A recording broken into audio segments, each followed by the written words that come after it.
Alam mo, ingay-ingay mo. Ito na naman. Ang ingay mo!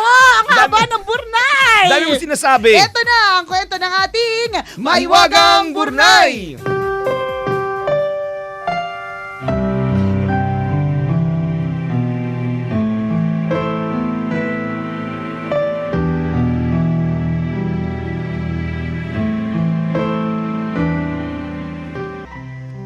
Isang online game addict ang 16-year-old na si Top. Dahil sa bisyong ito, unti-unti na niyang napapabayaan ang kanyang pag-aaral.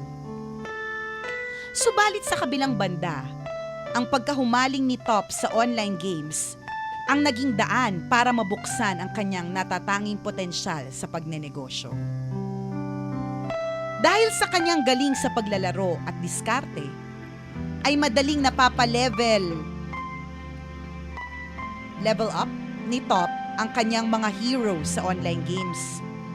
Madali din siyang nakakabuo ng mga weapon upgrades na kanyang naibebenta sa online sa malalaking halaga. Sa mabilis na panahon, ay nakaipon agad si Top ng pera, pambili ng kanyang unang sasakyan. Nako, yung mga nagdodota ngayon at nagsi-COC party, nagkaroon ng ilaw. Nagkaroon ng liwanag ang buhay. Sa mabilis na panahon ay nakaipon agad si Top ng pera pambili ng kanyang unang sasakyan. Nakabili din siya ng mga dagdag na computer para mas lalong mapalago ang kanyang online business. Ngunit sa kabila ng kanyang mumunting tagumpay, ay tila nababahala ang mga magulang ni Top. Top, kumusta naman ang pag-aaral mo? Baka naman bumabagsak ka na sa school dahil sa pinagkakaabalahan mo. Huwag mo sana kaming biguin ng papa mo. Ang gusto namin, makatapos ka ng pag-aaral. Sabi ng ina ni Top. Ma, di ba kayo natutuwa para sa akin? Dahil dito sa online games, kumikita na ako ng pera. Sa tingin ko nga, dito na ako yayaman. Sagot ni Top. Ang pag-aaral mo, ang atupagin mo. Kapag nalaman ko lang na napabayaan mong pag-aaral mo dahil sa mga pinagagawa mo, sasamain ka sa akin. Sabi ng ama ni Top. Sa kabila ng babala ng kanyang ama, ay ipinagpatuloy pa rin ni Top ang kanyang online game business. Subalit hindi nagtagal, ay naban ang lahat ng kanyang account. Hindi na siya muling nakapagbenta ng mga online game weapon at upgrades. Dahil dito, namuhuna naman siya sa isang bagong negosyo, ang pagbebenta ng DVD player. Excited si Top, nakikita siya na malaki sa kanyang bagong negosyo. Kumuha siya ng 1,000 units ng DVD na ibebenta niya ng mas mahal. Subalit sa kasamaang palad, ay naloko siya ng supplier nito. Mga depektibo pala at mahinang klase ang DVD players na kanyang nabili. Sinubukan niyang isoli ang mga ito, subalit nakaaway lamang niya ang supplier. Ito ang unang beses na nakaranas si Top ng pagkalugi sa negosyo. Sunod na sinubukan ni Top ang pagbebenta ng kastanyas na popular noon sa kanilang lugar. Nagrenta siya ng chestnut machine at nagsimulang mag-obserba sa mga veteranong nagtitinda ng kastanyas.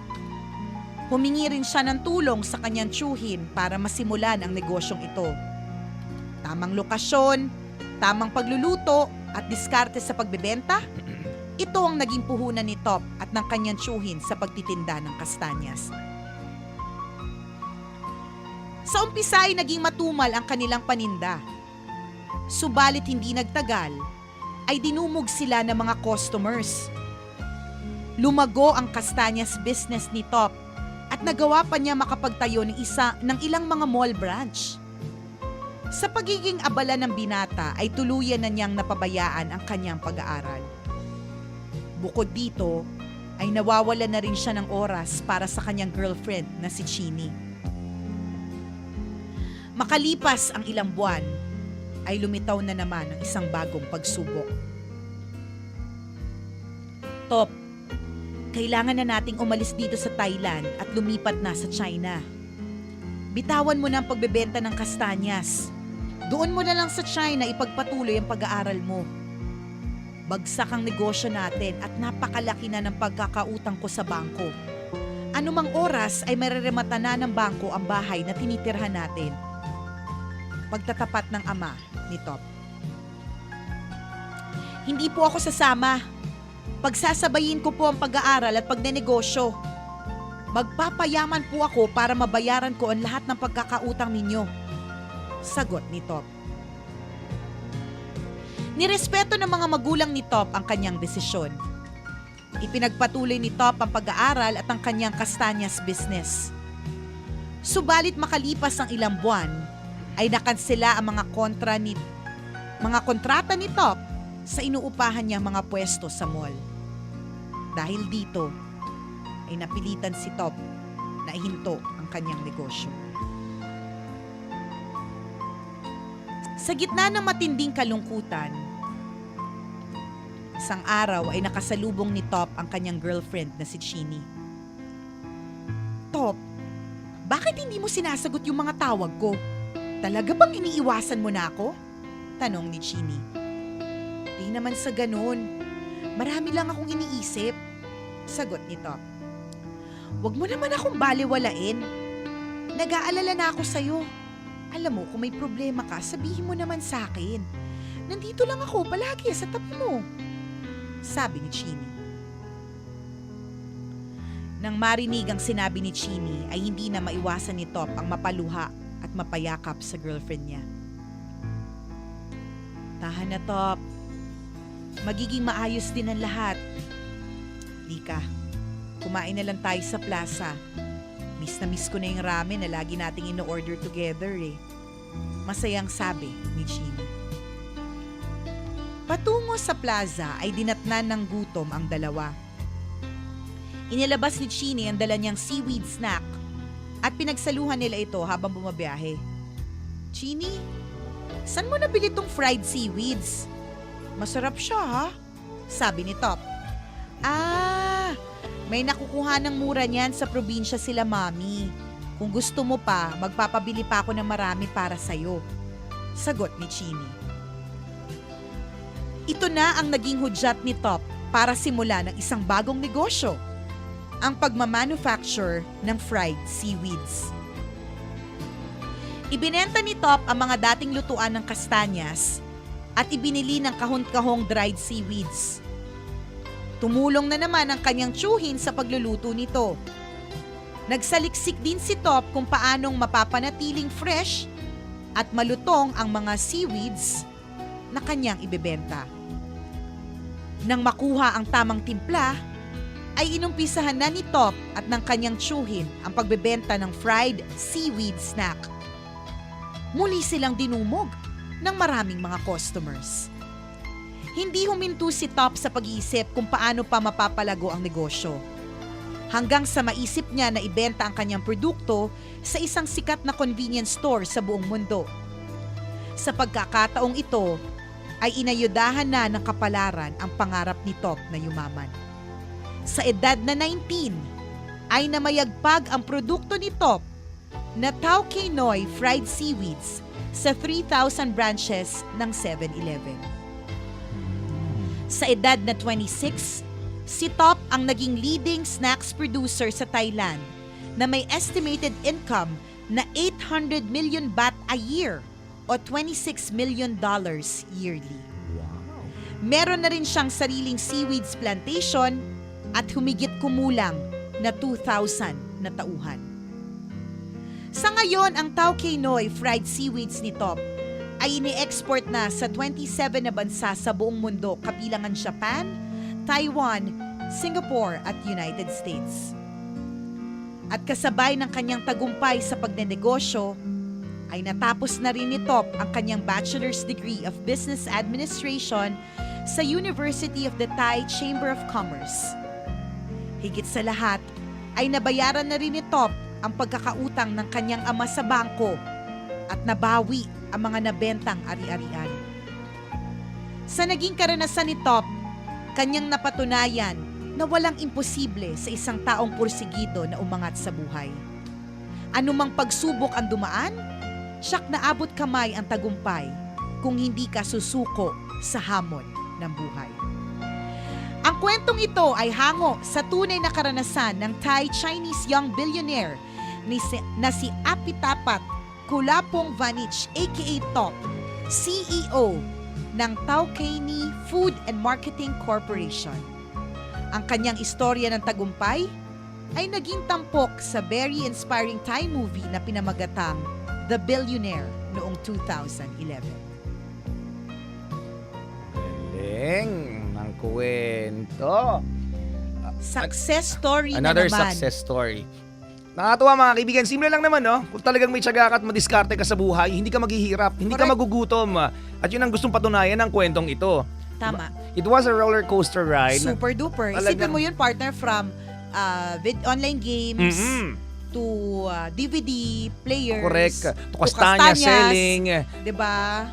To Ang dami. yung parents niya leaving him behind kasi gusto niyang patunayan na kaya ko, magagawan ko ng paraan. And now to a $1 million industry which is yung seaweeds. Sipin mo, Galing, no? no? Although hindi ko talaga maintindihan Makapag seaweeds nga din. Hindi, pero hindi ko talaga maintindihan kung masarap sa seaweeds. Parang siyang May market talaga yan. Meron Oo. talaga, partner. Yung mga talagang snack siya, partner. Kasi natatandaan ko nung nag-check-in tayo sa Korea, sa isang restaurant doon na pag sinabi ko to, hindi na tayo makakapag-check-in ulit doon. Yung buffet po doon tuwing umaga, ang dami pong seaweeds. Oo. Yung pag nakakaalis na po yung team ng Love Radio, ubus po yun. Limas kasi din binabaon po namin. Hindi po binabaw ni nanakaw po. Tama. Diba? So meron talaga siyang market. Masarap talaga siya para sa iba. Correct. And Ang galing nakakatuwa lang. mga kaibigan, no? Ang medyo question lang sa akin talagang hindi niya Yung- pinansin yung education. Correct. At Kasi- saka yung yung sinuwa yung magulang. Yun lang yung medyo questionable sa akin. Kaya lang, people make their choices eh. Correct. And ang isang desisyon, kaya siya nagiging tama, ay dahil pinaninindigan mo ito. Tama. Kaya if you make a choice, you have to make sure na paninindigan mo yan. Correct. Kasi choice mo yan eh. So yun yung ginawa nito. Kailangan kami may Oo, mapatunayan. yun naman ang kagandahan. Although, syempre, ayaw natin ng hindi makapagtapos kung pwede naman. Kasi Correct. di ba may option siya eh. Alam mo yun nga inaasahan kong twist ng kwento eh dahil hindi niya kino-consider yung pag-aaral niya, gusto niya mag-business. Oo. Correct. Tapos, Na pwede ang maging lesson dito talaga mas mahalaga pa rin ang oo, pag-aaral. Kasi you're thinking the Filipino way. Oo. Ganyan Nakanood ang kasi mga- ng teleserye Correct! kaya. Ganyan ang mga serye natin dito sa Pinas, very Oo. predictable, di ba? Oo, pero ito- di ba? Although yun nga, yun yung sinasabi namin kasi kami ni Chris Super lagi po namin sinasabi na mahirap ang mag-aral pero mas mahirap ang walang Pinag-aralan. pinag-aralan. Iba po rin po talaga kapag ka may aral. Pag may oportunidad ka na bigyan ka ng chance na mapag-aral, tapusin mo, di ba? Tama. Tingnan na lang natin dito sa aspeto na ginawa ni Top. Very sobrang porsigido. Yung Talagang never perseverance give niya. up, never say die, tomorrow is another guy. Ganun ang peg ng mga quotation niya in life. Totoo yan. Parang never say never sa laban ng buhay, mga Correct. kaibigan. Ano man ang pagdaanan natin, malugi man tayo sa ginagawa natin, hindi man worth it yung mga reward na nakukuha natin, katumbas ng pinaghirapan natin. Ganun talaga sa buhay. Huwag kang titigil laban-labang ng laban. Malay mo, 'di ba? At the end of your story, kabisyo, mag-harvest ka din, 'di ba, sa lahat ng pinaghirapan Correct. mo. O, di ba sino mag-aakala? Isang 19-year-old Tama. na yung kanyang Billionaire. produkto, yung kanyang produkto ay nasa 3,000 na 7-Eleven stores. Sino mag-aakala? Kaibiganin ko nga to. Oo nga eh.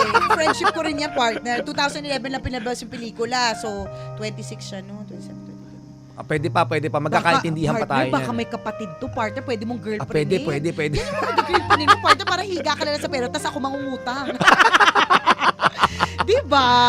Matutong magsipag mga kaibigan, magkaroon ng determinasyon para magkaroon ng katuparan ng iyong pangarap. Correct, diba? Never let failure get to your heart. Tama. Kaya mo yan. Kung ano man yung pinagdadaanan mo, kaya mo yan. Kung kinaya nga ng iba, bakit hindi mo kakayanin? Tama. Thank you very much, Maywagang Burnay. Kung na-miss nyo po yung mga kwento ng Maywagang Burnay, na-miss din po namin, di ba? Epektado kami, kaya hindi kami nakapasok last week. Hayaan nyo na. Ang mga kwento po ng Maywagang Burnay, mababasa nyo po sa aming Facebook fan page. I-search nyo lang po, Tambalan! Like, share ng share para marami rin na ma-inspire sa kwento ng Mahiwagang Burnay. At Tama. ipagkalat din ang kwentong ito sa pamamagitan ng inyong pagte-text sa mga katropa Ano ninyo. ba naman yan? Kailangan pa bang i-memorize yan? Token text extend ng token text mga kabisyo. Napakagandang pa-promo. 5 pesos lang mga katropa ba extended na ng 24 hours sa mga piling talk and text promo mo ha. Make sure na hindi pa ito So na-expire. kung hindi pa ito expired, at may laman pa, pwede mong extend ito for one more day. All you have to do is to text the word extend at isa mo lang yan sa 4545. Oh, napakagandang pa-promo hatid sa atin ng Talk and Text. Dahil sa Talk and Text, Araw-araw panalo! Jessie Dayan, Good our to see you Masugita again, Balanista. And Jessie. sir, you are Ron Mailon. Uy, pwede pang announcer ang boses. Lalim Taga ng saan ka, boses, sir? oh. Taga Cebu, Maayong Buntag, yun ang alam ko eh. Single pa po ba kayo, Sir Ron? Sir Ron, single ka po ba? Single din si we Jessie. want you to meet Jessie, yes. Alam niyo po, marami na pong nabuong love life dito sa Tambalan. Welcome to Love Radio. At talagang, kasi ilang chairs meron dyan. 1, 2, 3, 4, 5. Pero Oo, magkatabi po kailangan kayong magkatabi upo. silang dalawa. Oo. Bakit kaya? It must Pwede be... naman magkaroon ng pagitan eh. Oo. Can this be love I'm feeling right now? Welcome to Love Radio. Thank you very much. Salamat po na marami. O mga kabisyo, alam nyo na-miss namin kayo. 1 week kami hindi nagdakdak. Kaya anong nangyari? Overtime. Mga Sensya na po. kabisyo, sorry sir!